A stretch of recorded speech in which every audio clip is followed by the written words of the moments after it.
la Secretaría Media de la Universidad de Buenos Aires invitó a través de la Olimpiada Argentina de Filosofía a la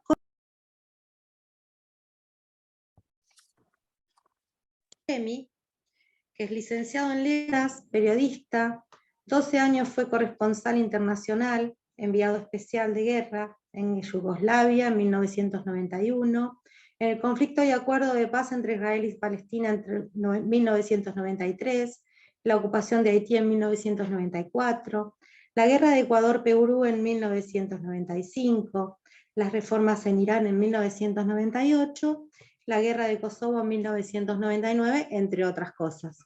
Bueno, le vamos a dar la bienvenida al licenciado Guillemi, y bueno, lo dejo con todos ustedes. Bueno, buen día, gracias por la presentación.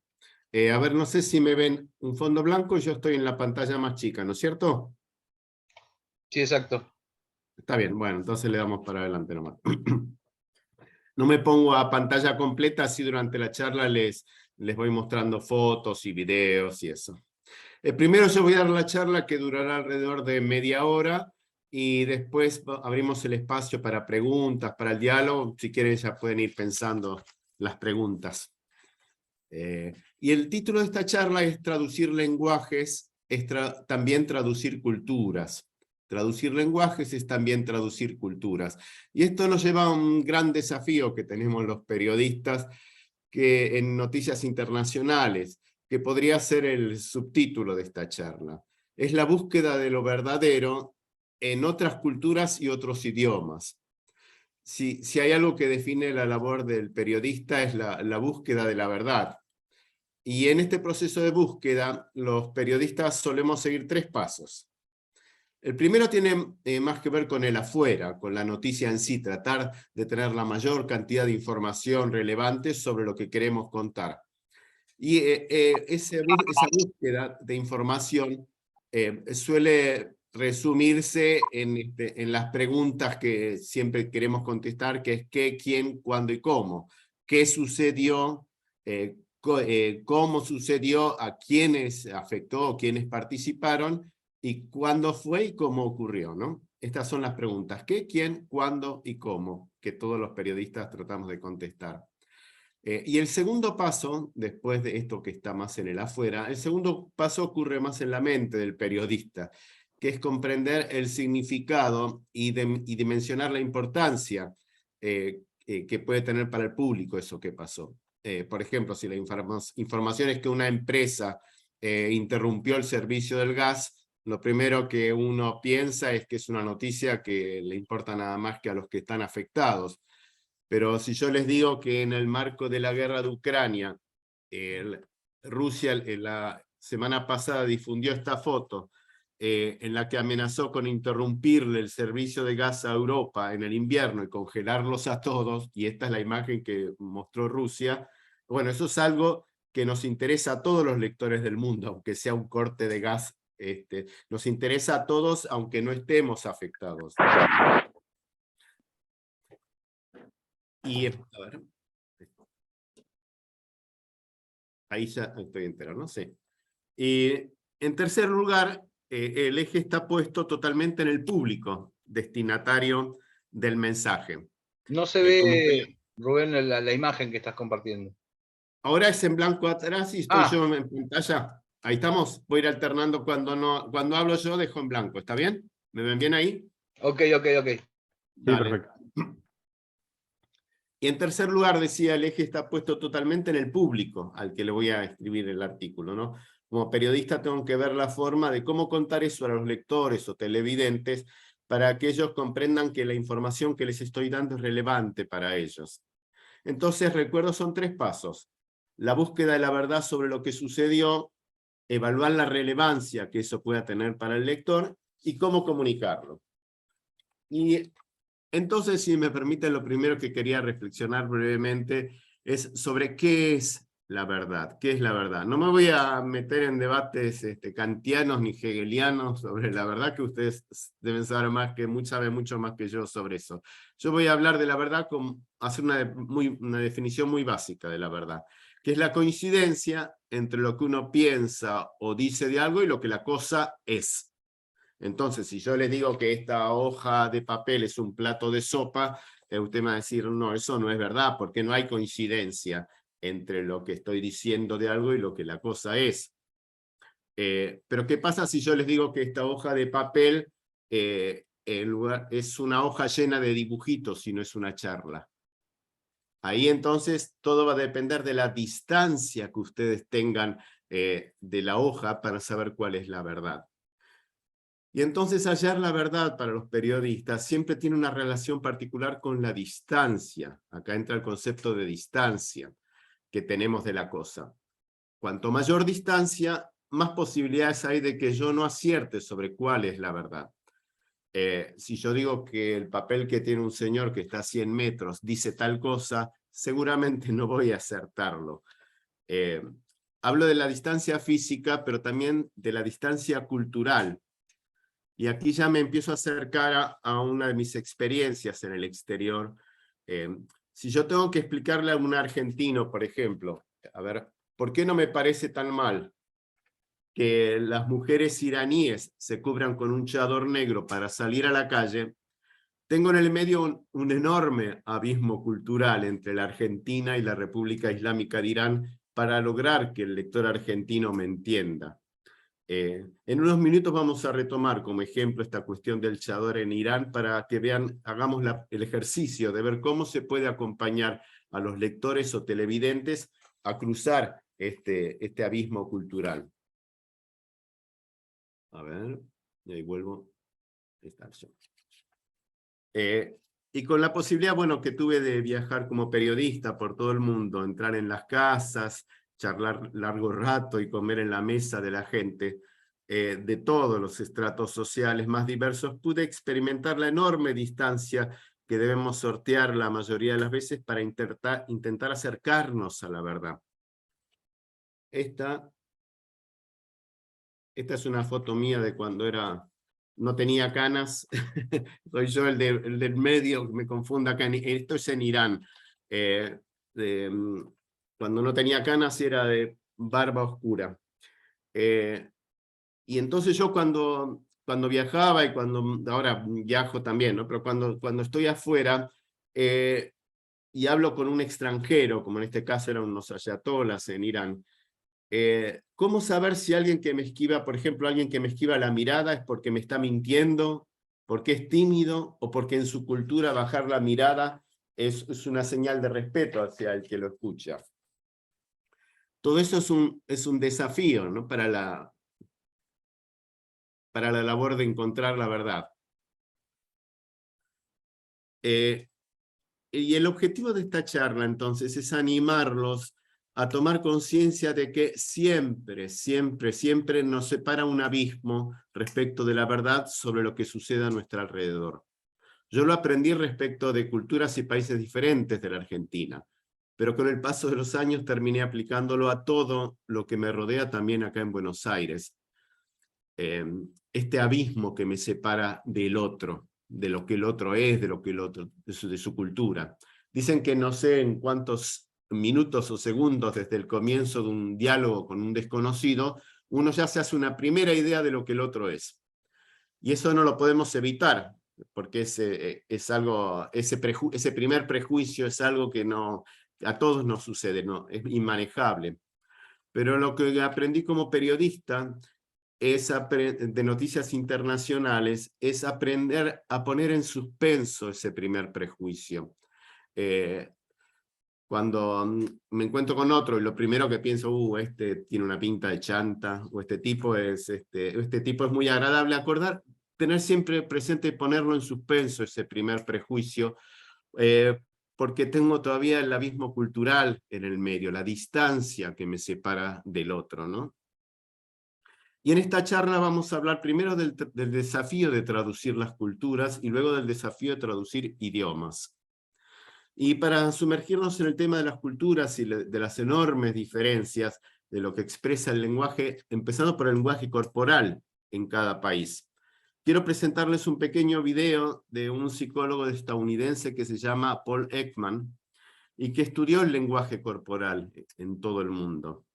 Sobre sus estudios se hizo hace algunos años una serie que se llamaba Lie to Me, Miénteme, que trataba de una ficción de un policía que solamente mirándole las microexpresiones que tenemos todos en la cara todo el tiempo, mirando las microexpresiones de un acusado, él podía decir si era inocente o culpable.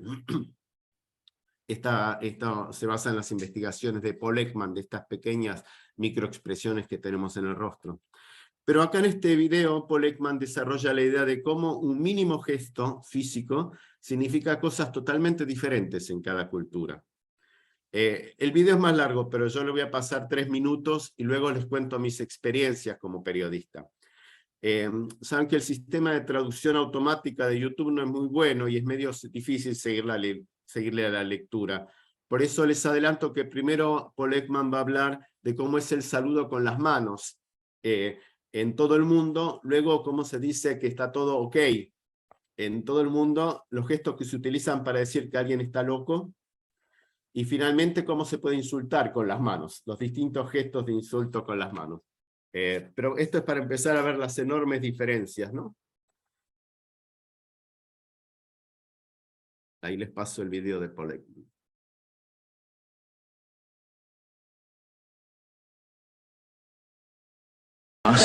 To introduce people to the fascinating subject of human body language. One of the first problems I encountered was that even the simplest human action, such as the handshake, has countless variations. Sometimes it's reduced to a mere palm touch, as with these Maasai elders in East Africa.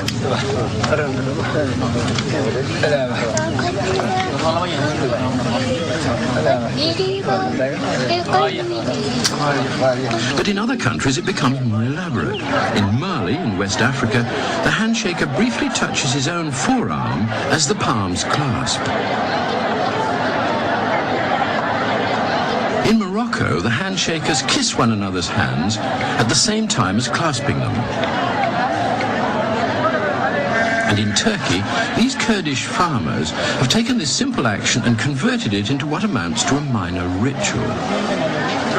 It's the local rule that they can't start bargaining until they're shaking hands. They have to keep on doing so until the deal is struck.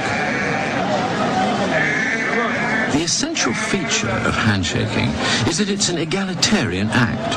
Regardless of their social standing, the two people involved are momentarily performing identical actions. So many gestures have different meanings in different places. You have to be quite careful how you use your hands when you're in a marketplace in a foreign country. Now, to me, this means everything's fine, okay. But if I happen to be in the south of France, it would have a quite different meaning. There, the ring shape made by the hand symbolizes a naught or a zero. So in the south of France, this means zero or worthless. So you don't want to say the wine was great because, in fact, you're saying the wine was worthless. It gets even worse if you go to Sardinia, because there the same gesture is an obscenity with the ring shape symbolizing an orifice. And if you think you're going to say that something is great in Sardinia like this, believe me, you'll be in trouble. There's another way that you can make mistakes with gestures as you move from place to place, because a single message is given in a different way in different countries. The crazy sign. How do you say to somebody, you're crazy? Well, here in Rome, you do this. But in England, I would probably do this, the temple screw, saying he's got a screw loose. Or I might say his brain is going round and round. Or I might tap my head, saying, what does he think he's got inside his skull? In some countries, you do it with two hands.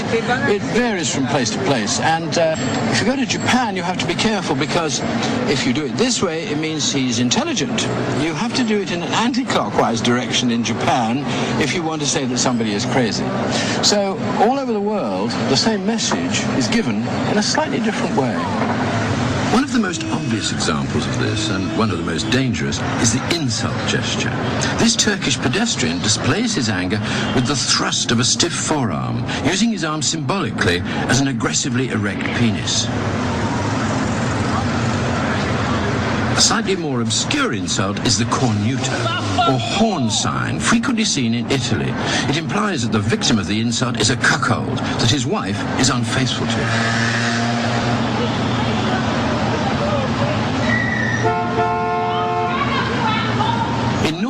The most common insult is the middle finger jerk, employing the index finger as a symbolic penis. This is an ancient Roman gesture and is well known in many countries. Much more localized is the Greek mutsa. This dates back to Byzantine times and symbolizes excrement being pushed into the victim's face. In Britain, the main insult is a two-fingered gesture, which dates back to the Battle of Agincourt. It's a gesture that foreigners sometimes confuse with the V for victory sign, but that's performed with the hand the other way around. To this day, in the North, people still... Bueno, es más largo como decía, el video, pero... A ver, está haciendo la diapositiva. Continuamente yo tenía este problema de los gestos. No sé, por ejemplo, en Irán, yo al taxista le decía que estaba todo bien y le decía este gesto. Resulta que en Irán este gesto, dicho de la manera más educada posible, es siéntate sobre este dedito. Y yo le decía al taxista, está todo bien, está todo bien. Y me dijo, no lo haga, no haga más ese gesto acá. Y lo mismo, algo tan instintivo como el decir no o decir sí. En muchos países de Europa del Este, no se dice así. Por ejemplo, en Albania, en Bulgaria, en Kosovo, no se dice así y sí se dice así. Y la verdad que es algo tan básico para nosotros, decir no, decir sí, que uno se confundía mucho en la comunicación y en las expresiones, porque incluso cuando uno estaba hablando, cuando ellos estaban hablando, me hacían gestos así o así, y yo no podía interpretar correctamente, porque lo manejamos casi sin pensarlo todo esto, este lenguaje no verbal. Y avanzando un poco en la profundidad de la comunicación, más allá de los gestos físicos, como periodista y corresponsal de guerra, hay dos emociones básicas con las que me encontré en las culturas más diversas. Una es la tristeza y el sufrimiento, y otra la alegría y el entusiasmo.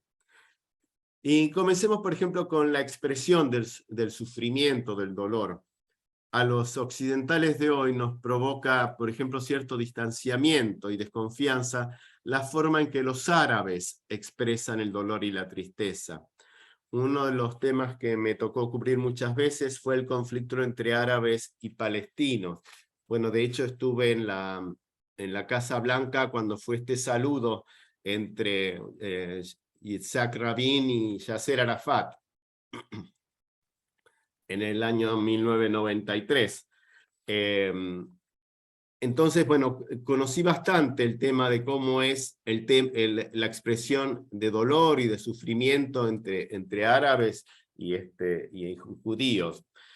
Y tomemos, por ejemplo, la forma en que un palestino expresa el dolor ante la muerte de un ser querido.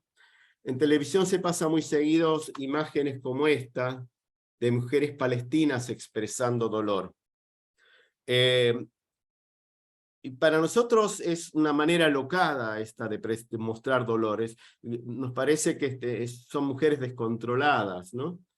O también la costumbre que tienen los palestinos de llevar al muerto en andas, o pasearlo en andas así por una ciudad. Todo esto para nosotros es un tratamiento casi irreverente de la muerte, que en Occidente es un tema del que no hay que hablar demasiado, y que diría que reemplazó al sexo como tabú. La muerte es un tema tabú para hablar, ¿no? Se considera muy de mal gusto hablar así nomás de la muerte, ¿no?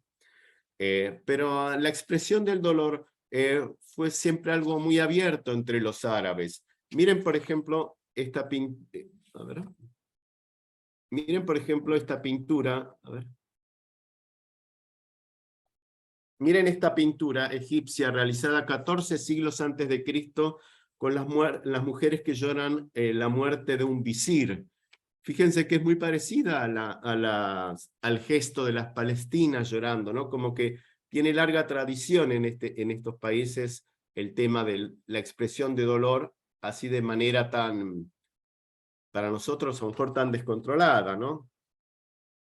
Pero para nosotros en la Argentina hoy el dolor ante la muerte es algo que en la medida de lo posible hay que controlarla.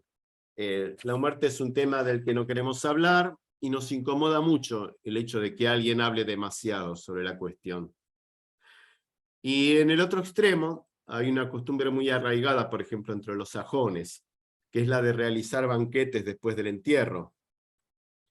Esto es una foto de un velorio, ¿no? Y a nosotros esto nos parece excesivo para el otro lado, nos parece de mal gusto. Pero los banquetes de duelo tienen mucha historia entre los sajones. Ya Shakespeare en Hamlet ironiza cuando la madre de Hamlet se casa demasiado rápido después de quedar viuda, y Shakespeare escribe que los manjares cocidos para el banquete del duelo sirvieron de fiambres en la mesa nupcial. Quiere decir que ya había estos grandes banquetes en los velorios, aún en la época de Shakespeare, ¿no? La pregunta entonces, como periodista, ¿cómo hago para mostrar el dolor de un palestino ante el asesinato de un ser querido, para que el lector no diga qué locos, qué descontrolados que son los árabes? ¿O cómo cuento el dolor de los norteamericanos en el banquete de un velorio, para que el lector no piense qué gente fría que son los sajones? Bueno, y siguiendo con las variaciones entre país y país, hay una enorme cantidad de señales que uno está emitiendo continuamente, sin decir ni una sola palabra, y que tienen una interpretación totalmente diferente en las diferentes culturas, ¿no? Vamos, por ejemplo, a las distancias entre cuerpo y cuerpo cuando hablamos. Los sociólogos tienen un término para esto, que es la distancia entre los cuerpos, que le dicen proxemia, ¿no? Proxemia es la distancia que hay que tener con el otro cuando uno está hablando con él. Y en Occidente, en una relación de confianza, la distancia es más o menos 70 centímetros, que es el largo de un brazo extendido. Ya en una relación social que no tengo tanta confianza, va entre los 70 centímetros y el 1,5 metros. Y a partir de ahí es el vínculo con gente con la que uno no le interesa tener confianza, con desconocidos. Pero esto varía muchísimo entre las diferentes regiones, entre el género, la edad, ¿no? Si ustedes hacen una cola de ómnibus en Gran Bretaña o en Japón, la distancia será mucho mayor que si la hacen en Buenos Aires. Después, cuando suben arriba, están todos apretados en todos lados. Ese es otro tema. En Japón, en Gran Bretaña, nos acostumbramos a estar apretados arriba, pero cuando hacemos la fila se guarda distancia. Y aunque yo soy latino y estoy acostumbrado a una mayor cercanía física, pude entender cuando yo estuve en Haití, en el Caribe, y ahí pude entender lo desagradable que puede resultar para un británico la cercanía corporal que a nosotros nos parece normal. Miren, por ejemplo, esto es cuando yo estuve en Haití en el 94, ¿no? Miren, por ejemplo, esta es una fila normal en Haití. Esta es la forma de hacer fila en Haití. Ellos están acostumbrados y no sienten ninguna incomodidad haciendo filas así en pleno contacto físico unos con otros. Y no solo en una fila, constantemente están así, para nuestro gusto, demasiado encima uno del otro. Y desde mi ignorancia, bueno, yo le atribuyo el no tener problemas con tanta cercanía física, que históricamente los haitianos son gente que en su momento llegó a la isla en barcos de esclavos, encimados unos arriba de otros, y hasta compartiendo sus olores, ¿no? No sé si será verdad esa sospecha, pero les aseguro que resulta muy incómodo cuando me tocó hacer filas y el sentir que estaba tan pegadito con el haitiano que tenía atrás o adelante. Pero entonces cuando un haitiano se me pega así atrás o adelante mío, ¿quiere decir que es demasiado confianzudo, que es irrespetuoso? Aquí vuelvo. Ahí está.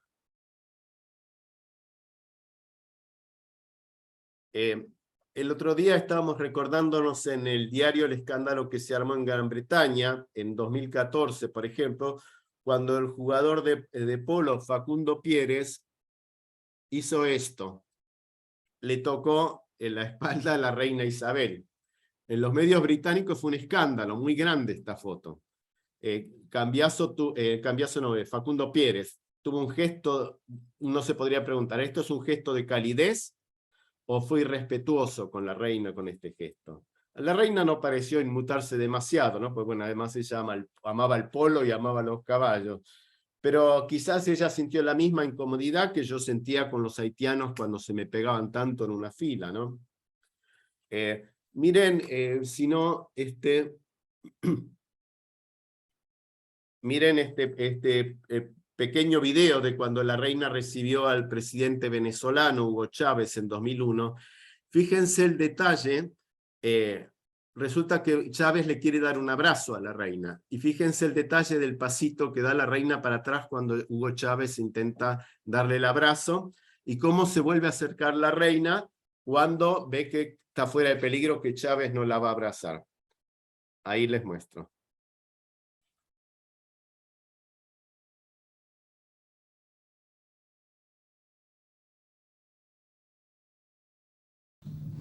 Thank you. Pero qué gusto saludarla.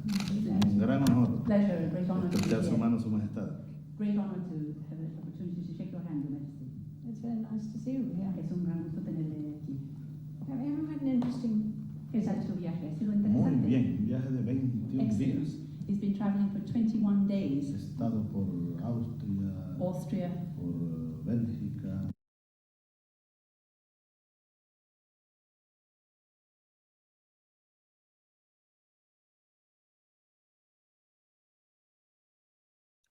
A ver.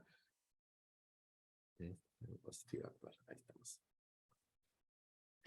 ¿Vieron el pasito que da para atrás la reina cuando Chávez le va a hacer venga un abrazo y la reina da ese paso para atrás? Nosotros le diríamos a la reina, dale un abrazo, Chávez, que no pasa nada. Pero el haitiano también me diría a mí, quédate en la fila apretadito si no pasa nada. Ahí uno puede entender la barrera cultural que siente un sajón frente a gestos físicos demasiado cercanos para ellos, ¿no? De todo esto nos habla la proxemia, la distancia física, que son señales para traducir y para explicar al lector de otras culturas, ¿no? Y para terminar con la cuestión de las barreras culturales y avanzar hacia los desafíos de traducir idiomas, además de la distancia física, lo segundo que nos llama la atención es la vestimenta de los otros. Desde la ropa que usan las cholas en Bolivia, esas polleras, esos sombreros, hasta las túnicas de los hombres árabes. Cuando yo estaba en los países árabes y todos estaban con túnica, el disfrazado, el absurdo era yo con ropa occidental, ¿no? Ellos estaban normales con sus túnicas. Y algo en lo que quiero profundizar, que les había anticipado al comienzo, es la ropa de las mujeres en el Islam. Cuando nosotros vemos estas imágenes en la Argentina, inmediatamente la asociamos con la represión de las mujeres en Irán, en los países árabes. Pero no es necesariamente así. A mí me tocó viajar a Irán en el 98 y pude charlar con mucha gente, entrar a sus casas, charlar con ellos. Y entre otras cosas les comento que el chador, esa túnica negra que visten las mujeres iraníes, se lo suelen sacar cuando están adentro de la casa. Es una vestimenta social, como alguien se puede poner un sombrero o un saco para salir. No todas, ¿no? Pero mucha gente cuando entran adentro de la casa se sacan el chador. Pero el uso del chador tiene una historia que se las quiero contar para que vean cómo hay que cruzar un abismo cultural para poder entender al otro. Las mujeres iraníes históricamente se vistieron siempre así con chador, como el hombre de campo en la Argentina puede usar una boina, ¿no? O un norteamericano, un cowboy usa un sombrero de cowboy. Pero en 1936 el Shah de Irán, que era el monarca iraní, lanzó un proceso llamado de occidentalización para convertir a Irán en un país moderno. Y miren, como parte del proceso de occidentalización, miren una foto de las mujeres iraníes, esto por ejemplo antes de 1979. Estas son iraníes, seguramente son las abuelas de las que hoy vemos con chador, ¿no? Y entonces era obligatorio vestirse de esta manera occidental. Y a quienes no se vestían, las mujeres que no se vestían así, que estaban con chador, los soldados del Shah les arrancaban el chador y las dejaban en ropa interior, las dejaban desnudas en el medio de la calle. Yo estuve buscando, hace un tiempo lo tenía y ahora no lo volví a encontrar, fotos de cómo las desnudaban a las mujeres, las humillaban para que se vistieran la ropa occidental. Entonces después, en 1979, cuando fue la revolución islámica iraní, ponerse el chador fue un gesto valiente, un gesto de desafío, de decir, esta es mi tradición, esta es mi cultura, y yo me voy a vestir como yo quiero, no me vas a obligar a vestirme como se visten en Occidente. Bueno, y entonces no era un gesto de sumisión el chador. Ya bueno, entre paréntesis les cuento que a veces mezclamos, ¿no? Las mujeres en el Islam no es lo mismo Irán que Arabia Saudita. Las mujeres iraníes están muy integradas en la vida social y cultural, o hasta mujeres vicepresidentas dentro de la República Islámica, ¿no? En la fuerza laboral hay mujeres colectiveras, están muy integradas las mujeres, Irán estoy hablando, ¿no? No estoy hablando de Arabia Saudita. Casi la mitad de la fuerza laboral iraní son hoy mujeres. Y dentro del mundo islámico las mujeres iraníes son un referente en cuanto a los derechos, conquista de derechos para las mujeres. Y a mí me pasó de hablar con una directora de cine iraní, o sea, una mujer intelectual, una mujer muy activa, y que me decía qué molestos que son en Occidente con la cuestión de que nos tenemos que sacar este chador, ¿no? Hay otros temas, decía, más importantes que este chador o no chador. Dice, ¿por qué hinchan tanto con el tema del chador en las iraníes? Esto me lo dijo una mujer en total libertad, hablándome, ¿no?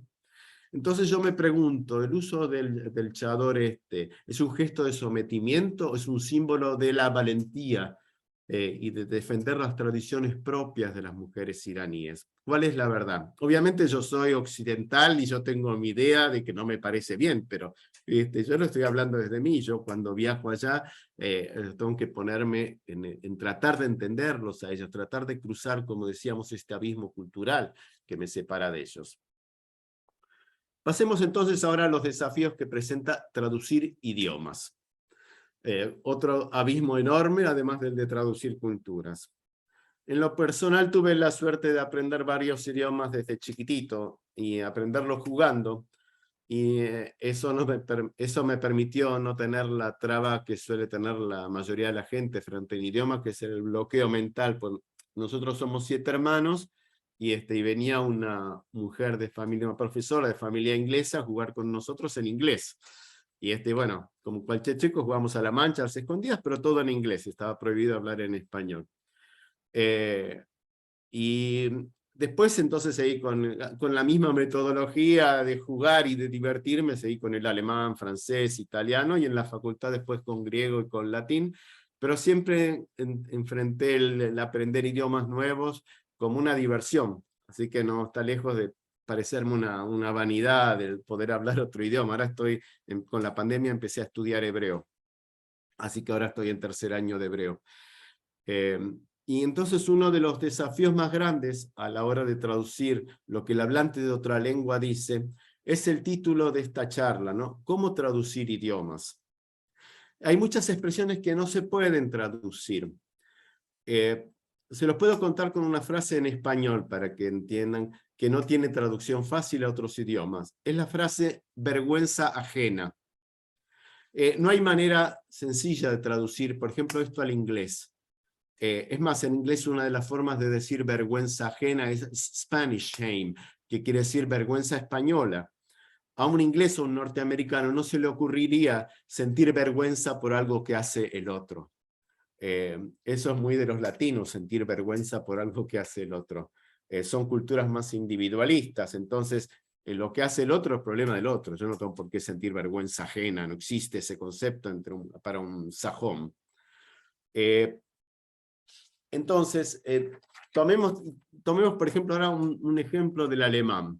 En alemán hay una palabra que es Schadenfreude, que es, en este caso es medio imposible de traducir al español. Schadenfreude es una alegría maliciosa. Es sentir alegría porque al otro le va mal. Y eso es algo medio impensado en el idioma español, sentir alegría porque al otro le va mal.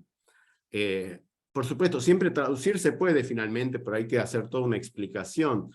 Pero a nosotros nos cuesta entender ese concepto. Y si yo tengo que decir que un neonazi alemán me dice que siente Schadenfreude porque pudo matar a alguien o porque pudo amenazar a un inmigrante, ¿cómo lo traduzco para que el lector argentino entienda que eso es una palabra y un sentimiento que tiene arraigo en la cultura alemana, Schadenfreude? Y muchas veces se repite que los límites del lenguaje son también los límites del pensamiento. Lo repito, los límites del lenguaje son los límites del pensamiento. O sea, nos podemos preguntar, ¿podemos sentir, por ejemplo, una emoción si no hay una palabra para designarla?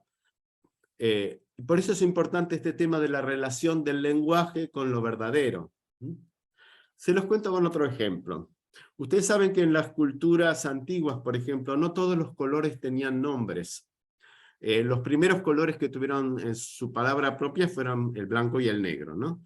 Y que también se decían claro y oscuro. Y después apareció una palabra para el color amarillo y para el color verde. Pero, por ejemplo, el color azul fue el último en ser asignado con una palabra, el color azul. Y cuando yo estudiaba griego en la facultad me sorprendió eso de los textos antiguos.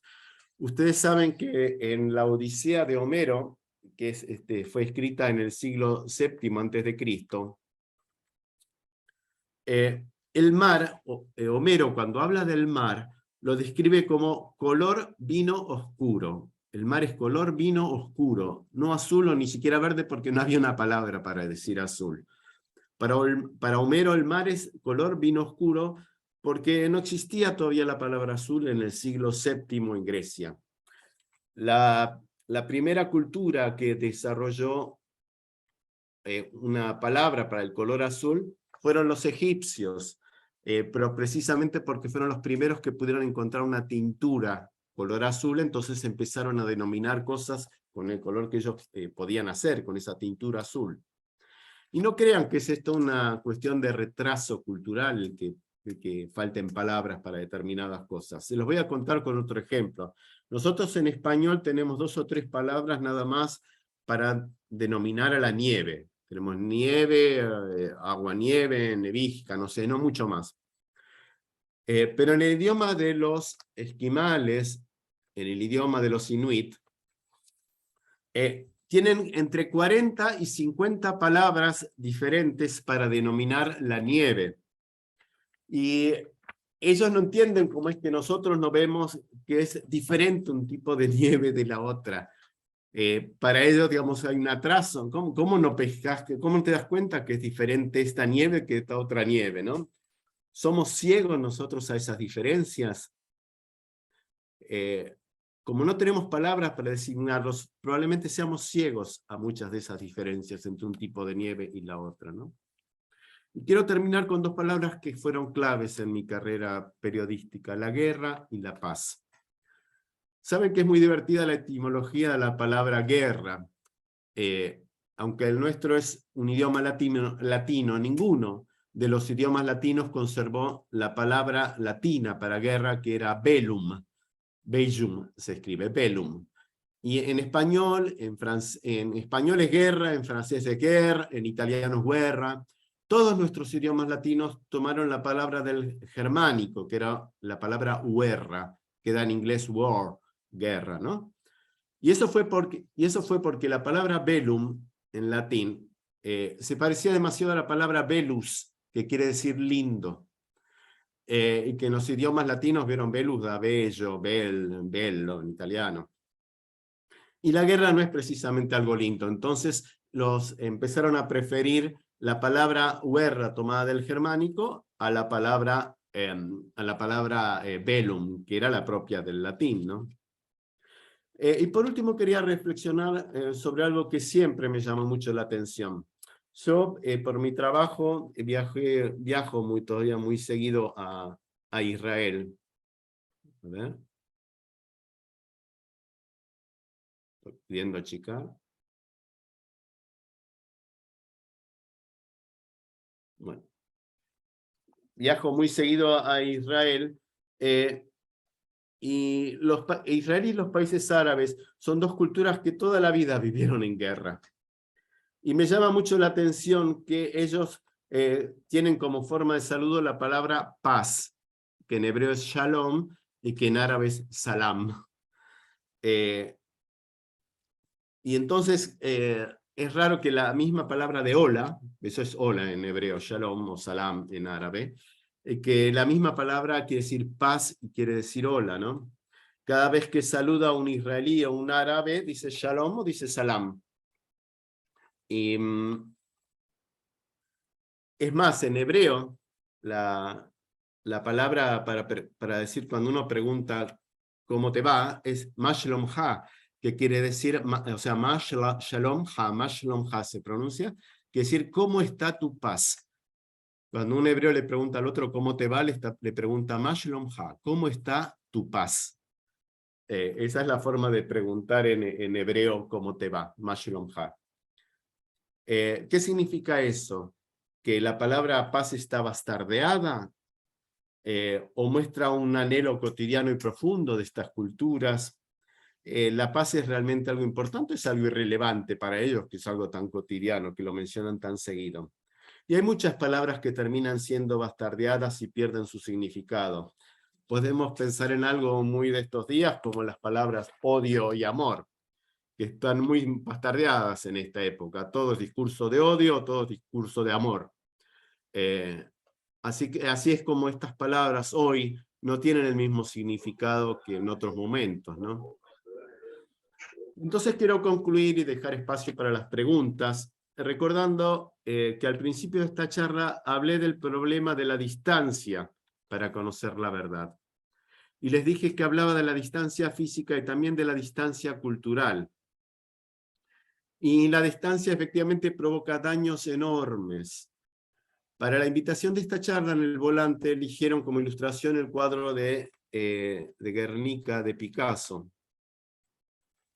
Este cuadro.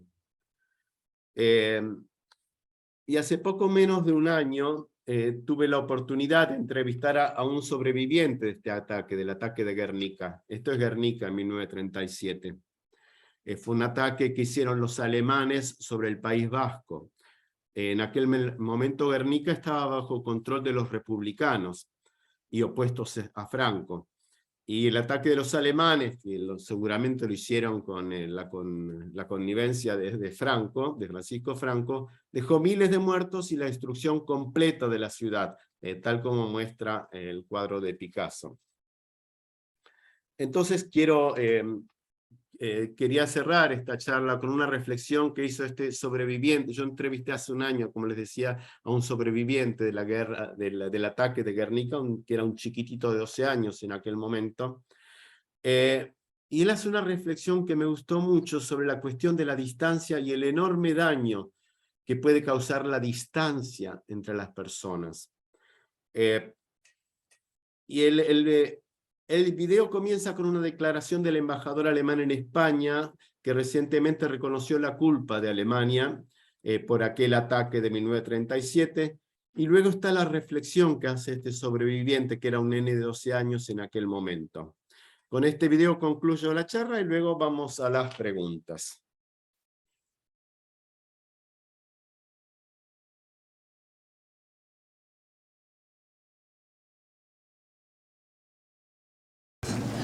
Pues consiguió que el presidente alemán reconociera que había sido la Legión Cóndor alemana la que había bombardeado Guernica.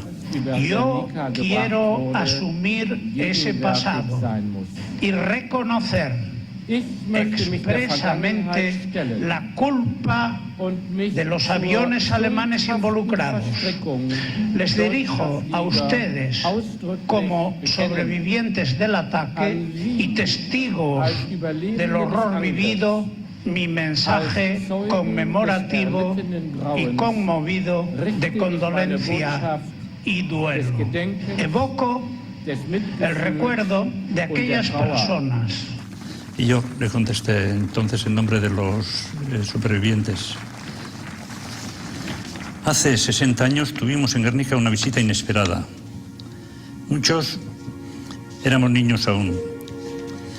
Y llegaron a nosotros unos hombres de otras tierras que no nos conocían y a los que no conocíamos, pero que no nos veían tal como éramos, porque ellos estaban arriba y nosotros abajo. Si hubieran estado a nuestra altura, todos abajo, hubieran visto que éramos niños, como los que había en su país, en su pueblo. Posiblemente desde la altura nos veían como hormigas que huían desesperadamente y no pudimos hablarnos. Los hombres y las hormigas no pueden hablarse. Y nos lanzaron una lluvia de fuego, metralla y muerte. Y destruyeron nuestro pueblo.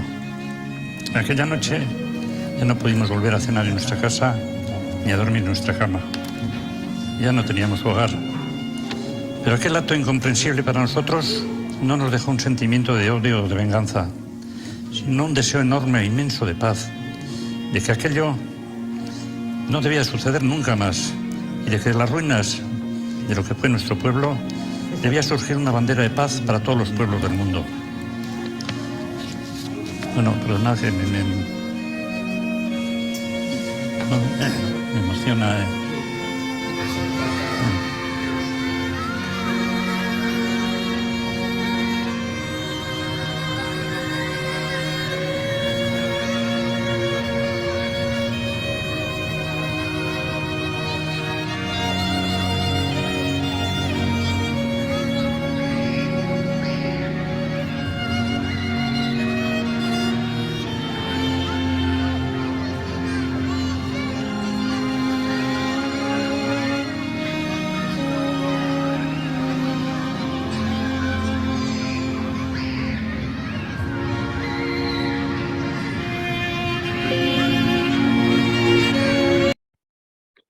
Bueno, ahora dejamos un espacio abierto para los comentarios, las preguntas o para el diálogo, ¿no?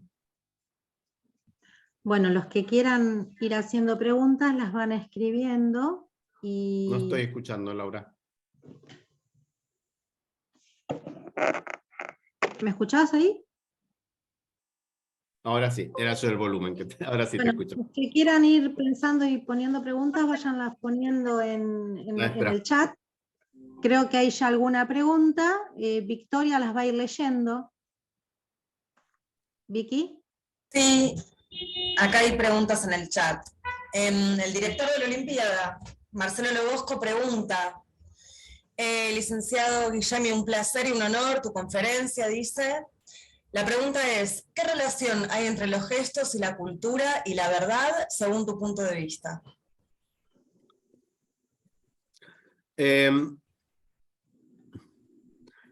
Es que algo que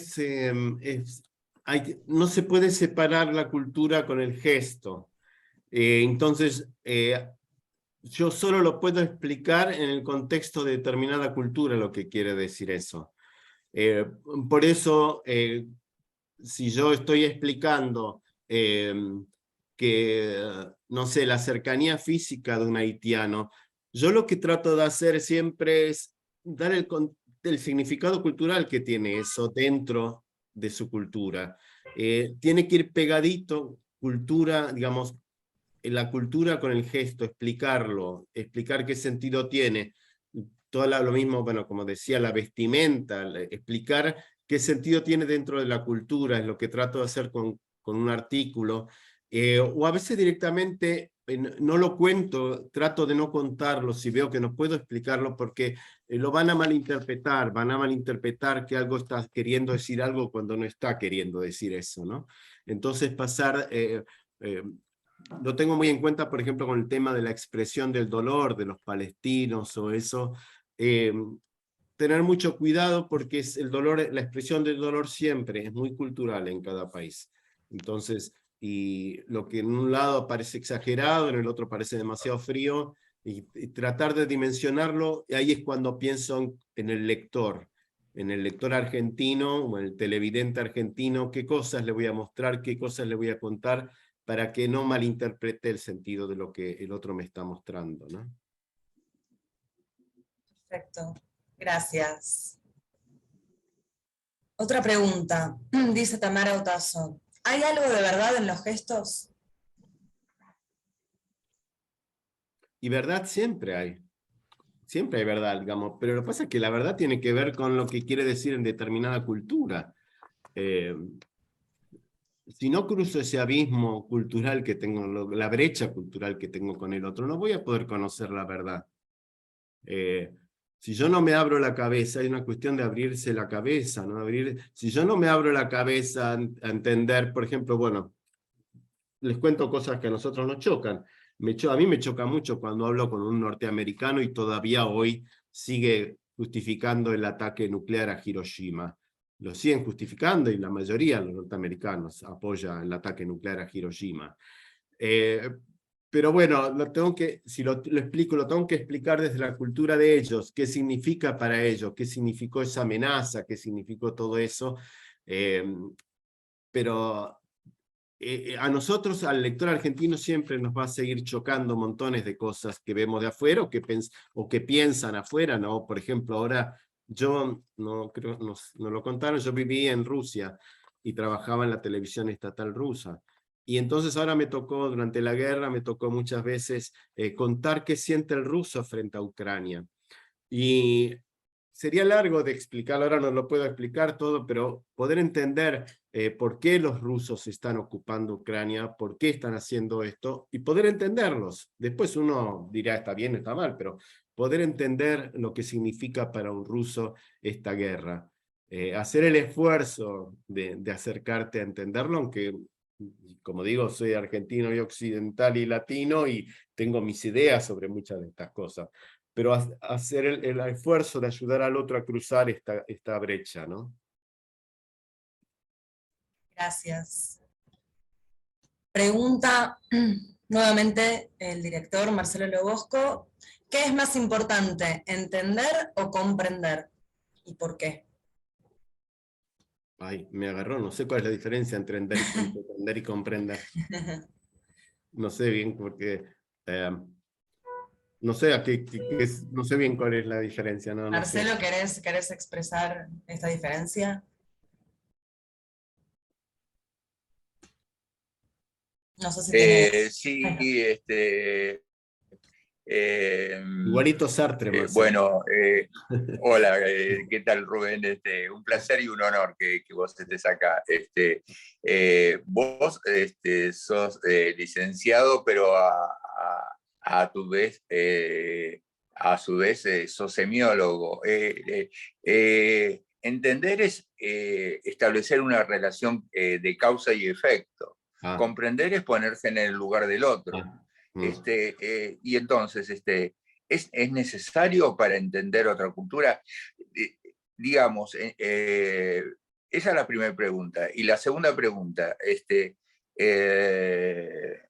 para que no haya el Babel actual, o sea, si las demás culturas, ¿con el inglés alcanza para entender otras culturas? ¿O es necesario para la traducción de culturas tener un polilingüistismo, o no sé si existe este neologismo, ¿no? ¿Qué pensás vos? Para mí, lo importante, digamos, como te decía, es, de entrada uno trata de entender, pero después el comprender Y con lo de inglés, no, en Rusia, es más, a un ruso que le pregunte si habla inglés es como si a un norteamericano le preguntas si habla ruso. Te va a mirar con cara de ¿por qué voy a hablar, ¿por qué voy a hablar inglés? Les provoca rechazo. Yo prefería hablarles en ruso cachivache que hablo y no hablarles en inglés porque les provoca rechazo el tema del inglés. Y esto también en muchos países árabes es muy interesante pasar al mundo árabe y tratar de mirar cómo miran ellos a Occidente. Para ellos, no sé, o para un ruso, por ejemplo, para un ruso Occidente es el símbolo de la frivolidad, del materialismo. Ellos, los rusos, se consideran defensores de los grandes valores humanos y todo esto. Entonces, si yo no paso, si no hago este cruce de entender desde la mirada rusa, cuando Putin está lanzando esta cruzada contra el materialismo occidental. Yo se los cuento de cómo lo miran desde allá. Cuando está lanzando él esta cruzada, yo tengo que tratar de entenderlo, si quiero explicarlo, si no lo quiero explicar, no lo explico, me quedo en mi universo argentino y ya está. Pero si quiero pasar del solo entender al comprender, al hacerlo mío, es un ejercicio que parece que es bueno para el otro finalmente, el tratar de comprender por qué, no sé, por qué Putin no le parece mal mover el límite de la frontera desde hacia Ucrania, por ejemplo. Creo que es importante dar ese paso. A mí por lo menos me sirve tratar de ponerme en el lugar de un ruso, de un ucraniano, de quien sea. Hacer este ejercicio me pasa muchas veces a mí que digo, cuando estoy con los israelíes, digo la verdad que tienen razón. Hablo con un árabe y digo, la verdad que tienen razón.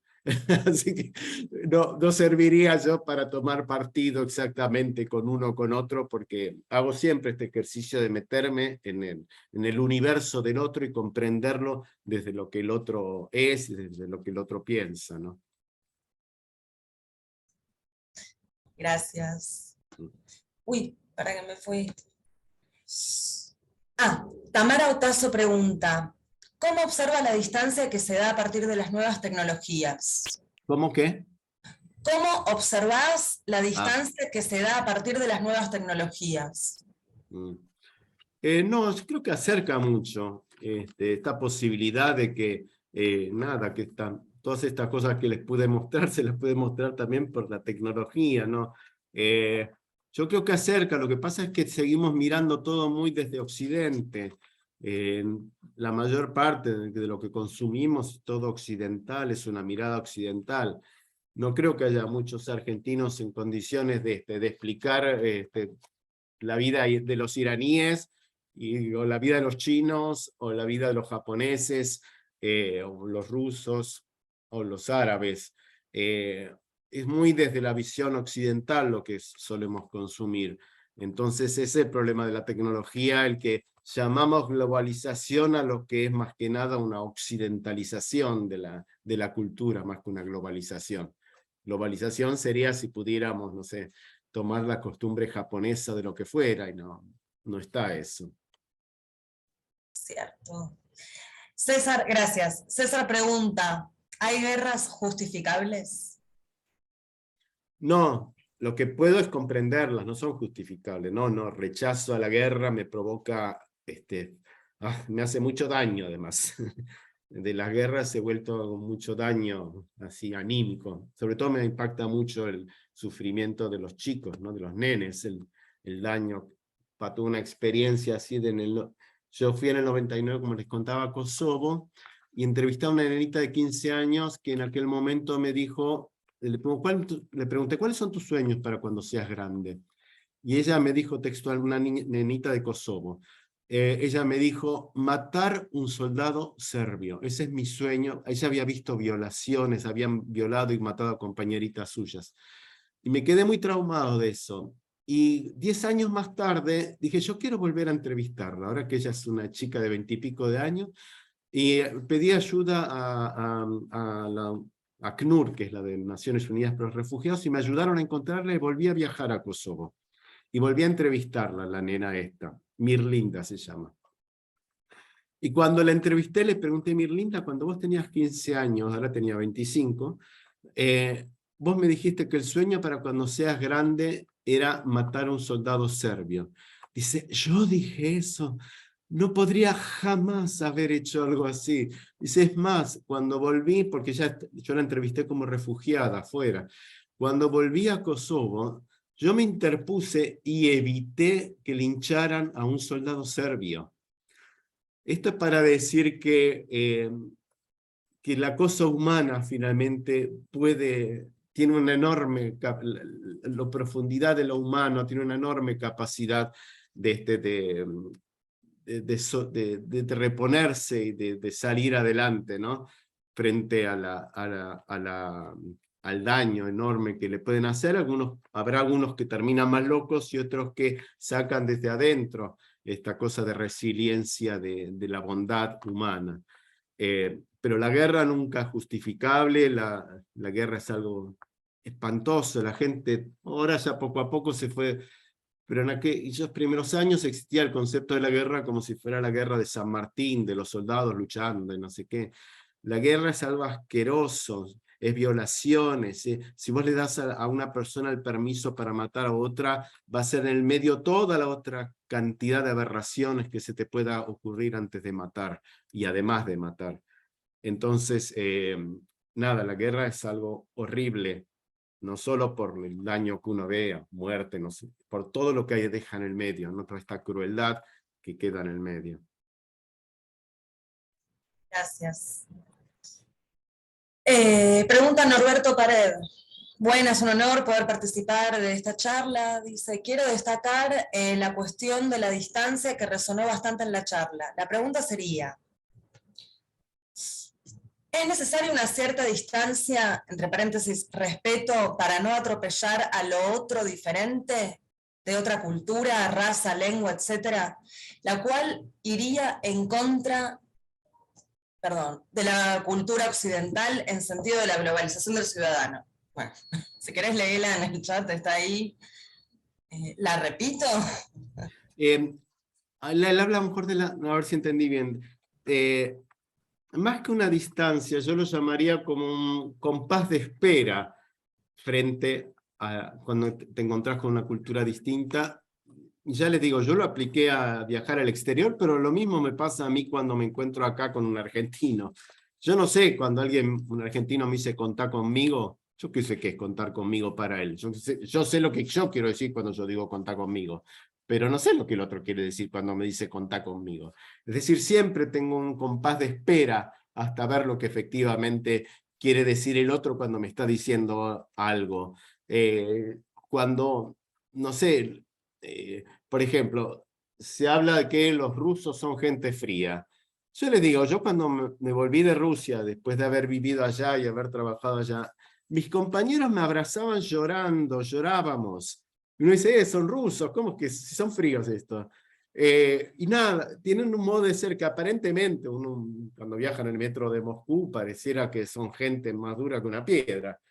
Pero nada, la cultura de ellos es así. Entonces yo lo que diría que más que es necesaria una distancia, es necesario un compás de espera, el que decía, a los prejuicios que uno tiene en una primera impresión. Hay que dejar un compás de espera y ver qué significado tiene, ver qué significa en esa cultura lo que fuere, ¿no? Y después sí, digamos, ir acercándose con lo que significa eso, acercarse, ¿no? Yo me hubiera muerto de ganas de abrazar a la chica esta kosovar que vi 10 años después, pero bueno, respetando la cultura de ella, un saludo así a la distancia y nada más. Esa fue mi manera de saludarla cuando a los latinos la hubiera abrazado, ¿no? Bueno, es aceptar que para ella eso es incómodo. Buenísimo, muchas gracias. En el chat no hay más preguntas, no sé si alguien quiere. Muchos agradecen, les encantó la charla, pero no hay más preguntas. ¿Alguien quiere? Una pregunta, Victoria, una pregunta. ¿Habría menos guerra si hubiese más comprensión de los lenguajes y por lo tanto de las culturas de los otros? Puede ser, pero la guerra es básicamente una cuestión de poder, de lucha de poderes. No es solo incomprensión. Es uno de los ingredientes que tiene la incomprensión. pero más que nada es la lucha de poder. Putin sueña con ser el nuevo zar de todas las Rusias, como le dicen a las otras repúblicas eslavas. Es una cuestión de poder, no es que él no comprenda el daño, no comprenda lo que significa para un ucraniano. Además, no comprende lo que significa para un ucraniano montones de cosas. Pero es una cuestión de poder, así que la incomprensión es uno solo de los factores que influyen en una guerra. Básicamente es una cuestión, como digo, de poder.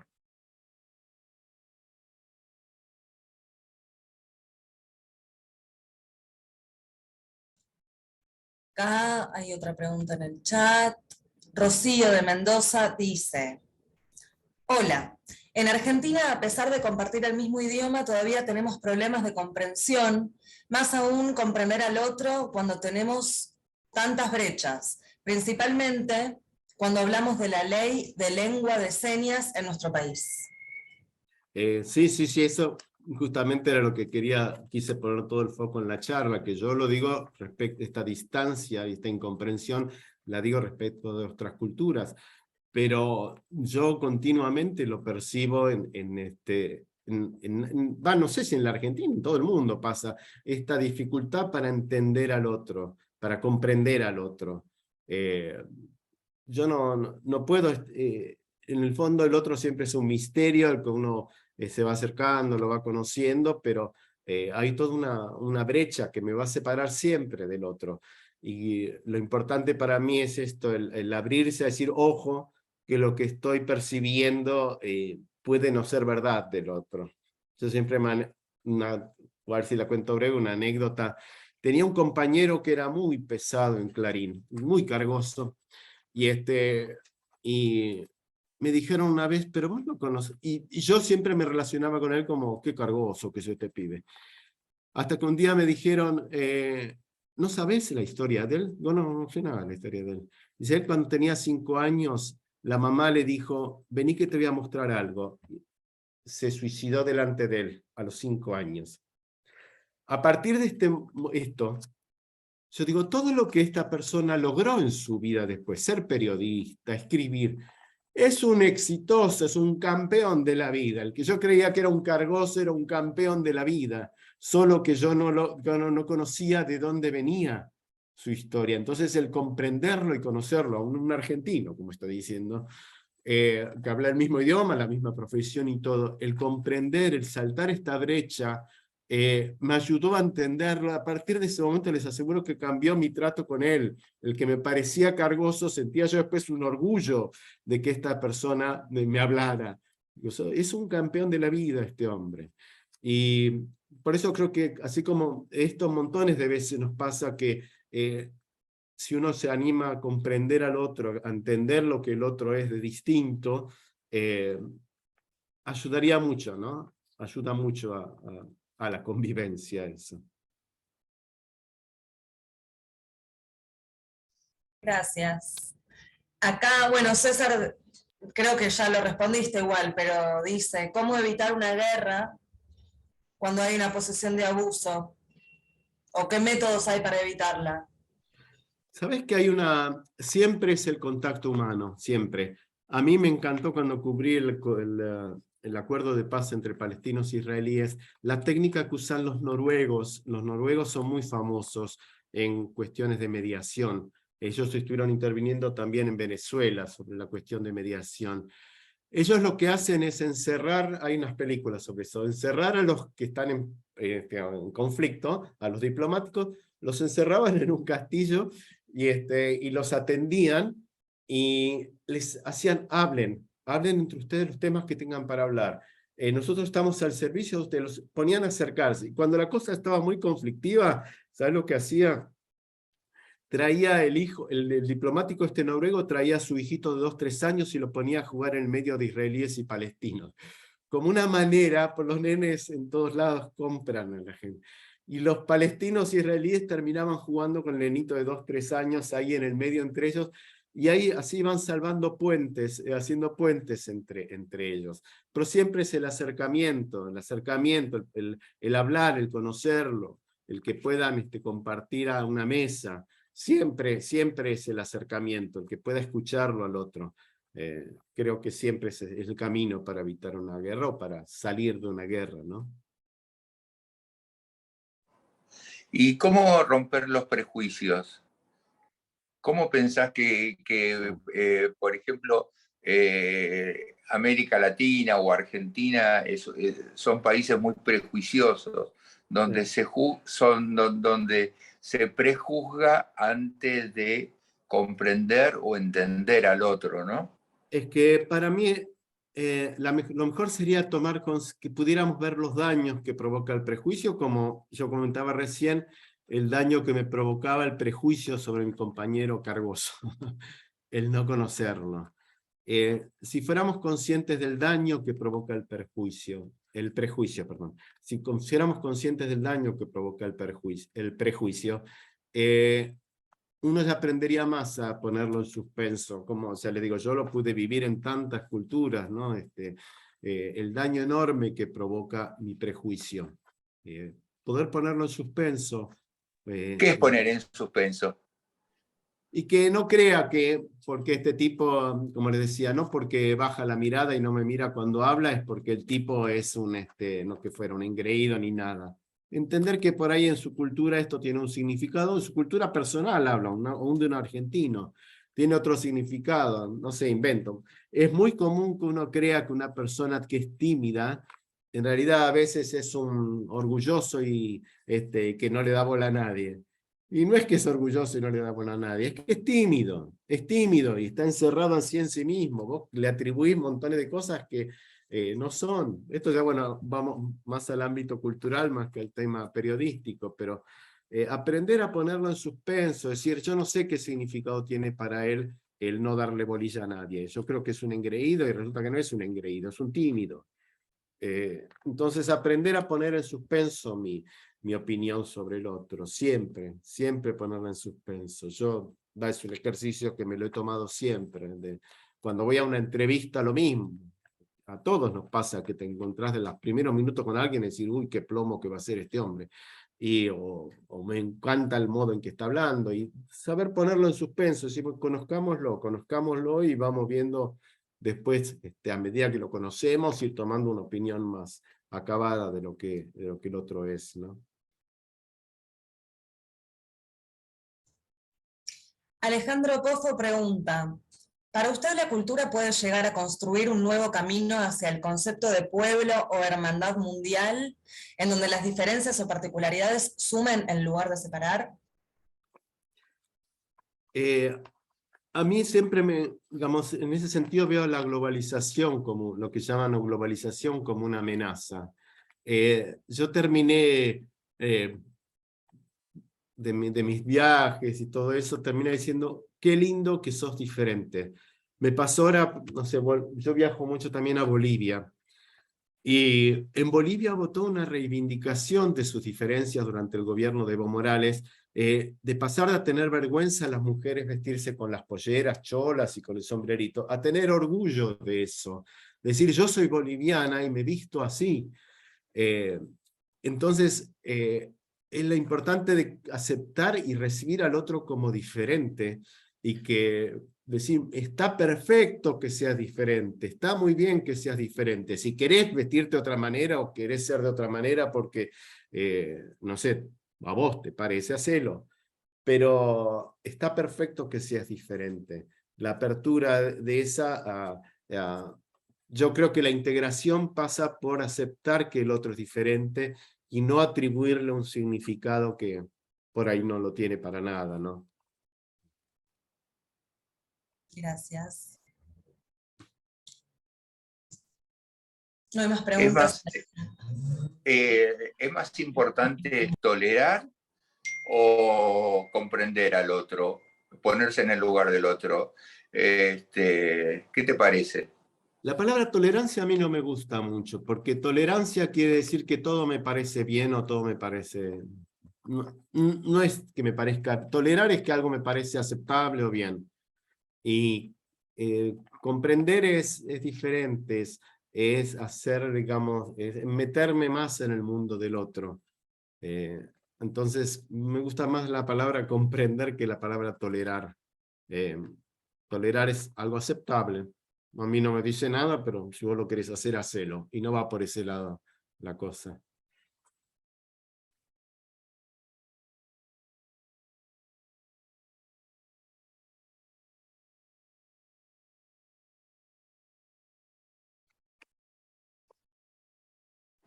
¿Y la integración entre nosotros cómo se haría, Rubén?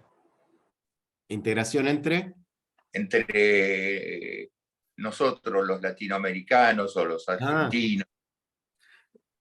Es que siempre, como digo, es aceptarlo al otro como diferente, ¿no? Como que tiene otro modo de ser, otro modo de pensar y darle validez a eso. No sé, no hay otra manera.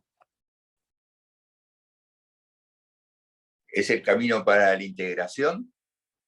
Sí, no sé, ya te digo, lo mío es nada más que análisis de periodista, no soy un... Pero también es un análisis lingüístico y semiológico que vos haces.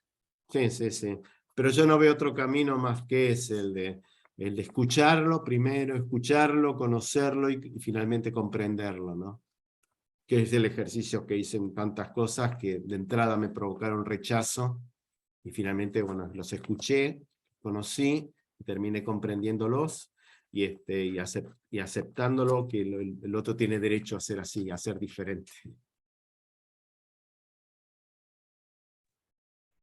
¿Y habría un límite a esa diferencia o qué opinas? Y el daño el daño que hace esa diferencia, ¿no?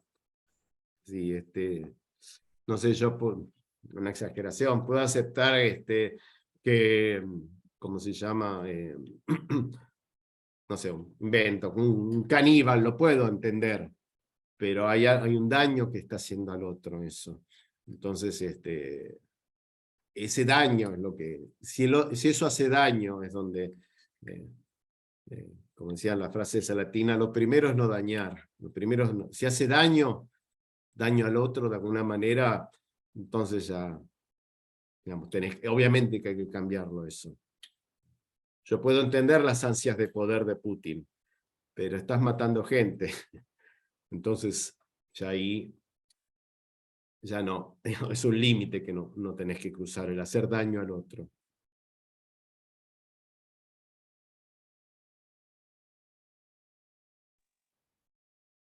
Hacer una pregunta, no quiero escribirla porque si no sería muy larga, pero evidentemente que compartimos la idea de que está mal la guerra, ¿no? Pero si tuviéramos del otro lado a alguien que se va a desarrollar como un Hitler y no encontramos un argumento legal o humanitario para retenerlo. Lo digo porque de este lado, yo lo que entiendo es que Putin tiene una decisión de eliminar un poco ese nazismo que tenía Ucrania. Sí. De todas formas, no sé si es verdad, ¿no? Pero habría una cierta justificación en eso, como dice usted, no justificación, sino una comprensión de mi parte para cierta aceptación. Ahora, ¿qué forma, qué mecanismo entonces para detener a aquel, como dijo usted, por ejemplo, un violador? ¿Cómo hacemos nosotros para detenerlo si no ponemos esos límites? Claro. ¿Se entiende? Sí, no, es que obviamente, digamos, llega un momento en que, digamos, si alguien que te está atacando con un cuchillo, lo tenés que responder con violencias. No podés responderle, dialoguemos a alguien que te está atacando con un cuchillo. Tenés que ser violenta. Pero, no sé, son casos igual extremos en que habría que verlo, pero obviamente, sí, es obvio, una cosa de sentido común. A Hitler no se lo puede frenar dialogando. No hay manera, sería absurdo eso. Pero, digamos, estoy hablando mejor de situaciones más cotidianas, ¿no? de cotidianas en cuanto al comprender y al escuchar, pero como decía, el límite siempre del daño. Si el otro está haciendo un daño al otro, ahí ya, obviamente que las herramientas son diferentes y ahí empezaríamos a hablar de cuál es la lógica de la guerra, las normas de la guerra, que Putin no está respetando, porque no habría que atacar poblaciones civiles, se atacan poblaciones civiles. No sé, hay normas también para la guerra que no se están, digo Putin, no digo también los ucranianos, no es que crea que son angelitos los ucranianos, pero hay normas de la guerra que están establecidas que no se están respetando. ¿Y cree que en este episodio tienen responsabilidad los países de Europa o Estados Unidos que de alguna forma sustentan con armas y economía? Porque por ahí... Eso cuanto a mantener la guerra, y sí, desde el punto de vista de Rusia, esto que fue una amenaza realmente para Rusia, el que se quisiera extender la OTAN hacia Occidente, hacia Oriente, hacia el lado de Rusia, que se quisiera extender la OTAN, es percibido como una amenaza desde el lado ruso, es percibido eso como una amenaza. Ya les digo, los rusos se consideran históricamente a sí mismos como los grandes defensores, el gran bastión del humanismo. Cuando ellos piensan en sí mismos, ellos piensan en, no sé, las grandes obras de arte, el ballet, la música. Ellos se creen los grandes defensores de todo el arte y de los más nobles sentimientos humanos. Los rusos se consideran los grandes defensores. Entonces, el pensar que Occidente quería avanzar sobre Ucrania con todas estas, su forma de ser occidental, ellos lo percibieron como una amenaza. Sí que lo percibieron como una amenaza. Pero, digamos, de ahí a la reacción frente a lo que ellos perciben como una amenaza, ahí es donde la cosa se empieza a complicar. Gracias. Ahora salió que Rusia, que hubo una propuesta de apenas ayer se conoció, no sé si está todavía en todos los diarios, pero que una propuesta de Ucrania de aceptar que se comprometía a no ingresar a la OTAN, en los primeros días de la guerra. Ok, no vamos a entrar a la OTAN y firmamos el compromiso que haya que... Pero ahí fue que Putin contestó, ya no me interesa eso, ya ahora quiero avanzar sobre Ucrania. Pero hubo un compromiso de Ucrania de no ingresar en la OTAN, que en aquel momento era la principal causa de la guerra, ¿no?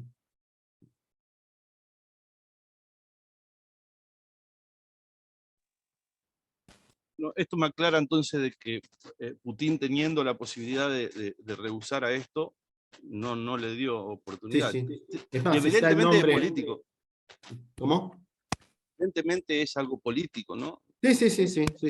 Está el nombre del negocio, es Rosak, creo que se llama, es un hombre que sigue, el negociador ruso que le dijo a Putin, mira que los ucranianos aceptan tomar los compromisos que vos digas, pero y no ir a la guerra. Y el Rosak es una persona muy cercana a Putin, y él lo dijo, que efectivamente, y que Putin dijo no, ahora ya no, ya es tarde.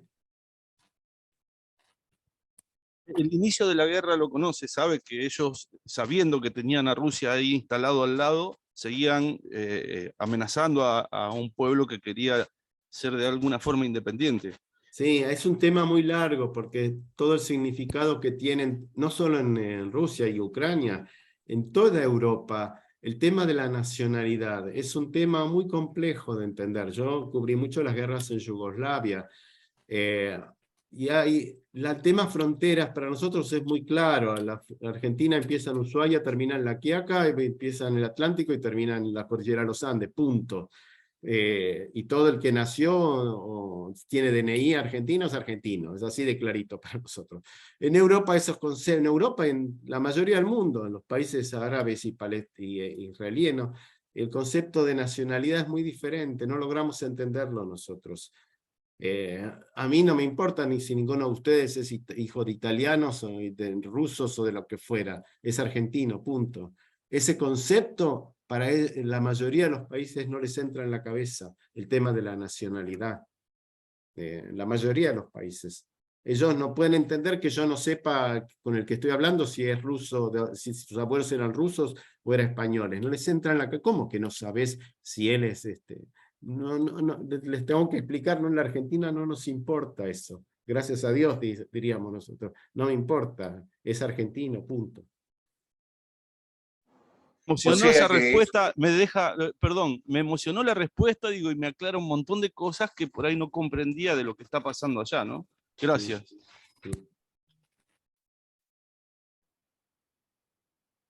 Dice Gisela Bonade una pregunta, dice, muchas gracias por su brillante exposición.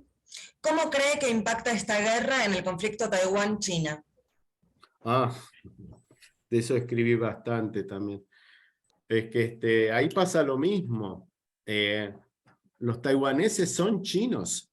Taiwaneses son chinos. Es una cuestión política que se fueron a vivir a esta isla, pero son chinos.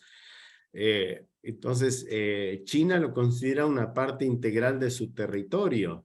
Y es evidente que acá en Taiwán fue una decisión de Estados Unidos que eso fuera un país diferente.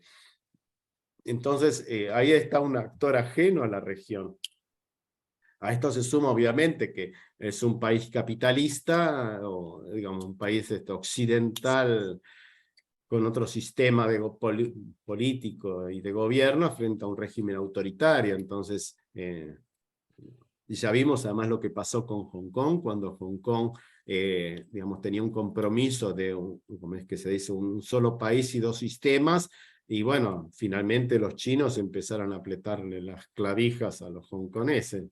Entonces, es una amenaza grande realmente de lo que pueda pasar, y no la tengo en clara tampoco, porque los chinos tienen toda la razón del mundo, y los taiwaneses también.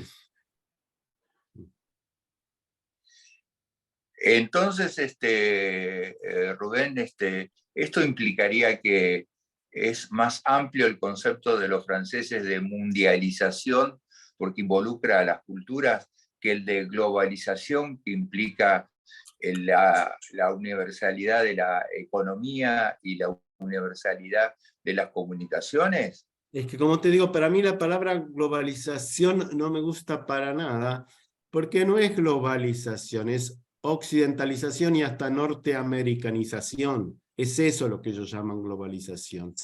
Entonces, llamemos la cosa por su nombre. Global sería si todos aprendiéramos de todos, pero no es eso. No digo que me parezca ni bien ni mal, yo qué sé. A mí me gustan mucho los norteamericanos. Pero no lo llamemos globalización porque no es globalización. En todo caso, se ha hecho global una cultura, como es la cultura norteamericana, o si querés, no sé, lo que fuere, del norte. Pero no es global. Ellos no saben nada de nosotros, no nos conocen el resto del mundo, no existimos para ellos. Entonces, es nada, es que se generalizó la influencia del modo de ser norteamericano, que ya les digo, no es que me parezca mal, pero no lo llamemos, llamemos las cosas como son. Dice Alejandro Pozo, ¿qué opina de la autodeterminación de los pueblos en el caso de Malvinas? Ay, no, ahí se me mezclan, ahí sí que tengo mis propias historias de Malvinas. No, de Malvinas no puedo hablar porque lo mismo, me tendría que bloquear por todo lo que significaba para mí Malvinas, habiendo sido joven, que era aquella época, y nada, tengo que luchar contra mis prejuicios frente a un británico y el tema Malvinas. Es mi tierra y no considero, pero esto es opinión, que tengan derecho los malvinenses a la autodeterminación en esto, ¿no? Pero bueno, es pura opinión personal, no, me considero como incapacitado para hablar de Malvinas. No puedo porque tengo una carga personal en eso que no la acepto. No acepto que estén ahí en Malvinas. ¿Y cuál sería la diferencia entre el concepto de nación europeo y el concepto de nación latinoamericano que tenemos nosotros, o asiático, de los palestinos y los judíos? Tiene que ver mucho el tema de la sangre. Para nosotros, para ellos, un palestino te dice que él es palestino, aunque esté viviendo en Emiratos Árabes y jamás en su vida estuvo en Jerusalén, y te dice que él es palestino. Y es como si, no sé, un nieto de argentinos que vive en Japón, diría él, yo soy argentino, sos nieto de Argentina, ni sabés lo que es nada de la Argentina. Pero para ellos ese concepto de nacionalidad es así. Nacionalidad es lo que te dieron tus padres, ese es el concepto de nacionalidad. Y en cambio en Latinoamérica, en Argentina también, el argentino, como digo, es el que nació en este espacio territorial o el que tiene DNI, punto. A lo sumo, si hace poquito que llegó a la Argentina y es coreano y habla con acento coreano, le diremos el chino, pero es argentino. No nos quedan dudas que es argentino. Entonces, para nosotros es más global, vieron la diferencia entre ius sanguinis y ius solis, de dónde naciste o quién es tu sangre. Entonces, como pesa tanto el ius solis, donde naciste, sos acá, sos argentino y punto. En este sentido, creo que ese es un beneficio que tenemos los latinoamericanos para integrar y para convivir en paz con gente que son de naciones diferentes.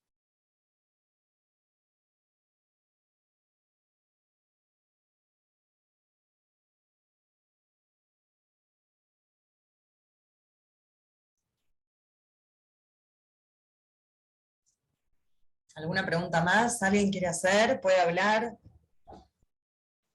Escribir.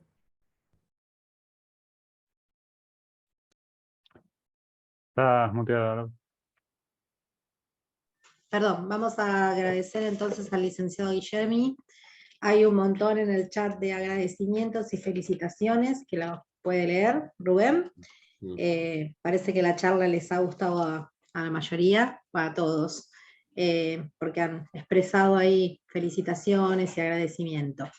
También le agradecemos a todos los que estuvieron en la charla con nosotros y bueno, nos despedimos hasta la próxima. Si quieren le damos un fuerte aplauso al licenciado Guillermi.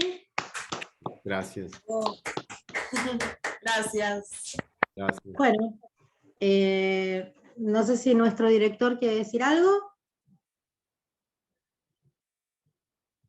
No, muchísimas gracias, licenciado Guillermi.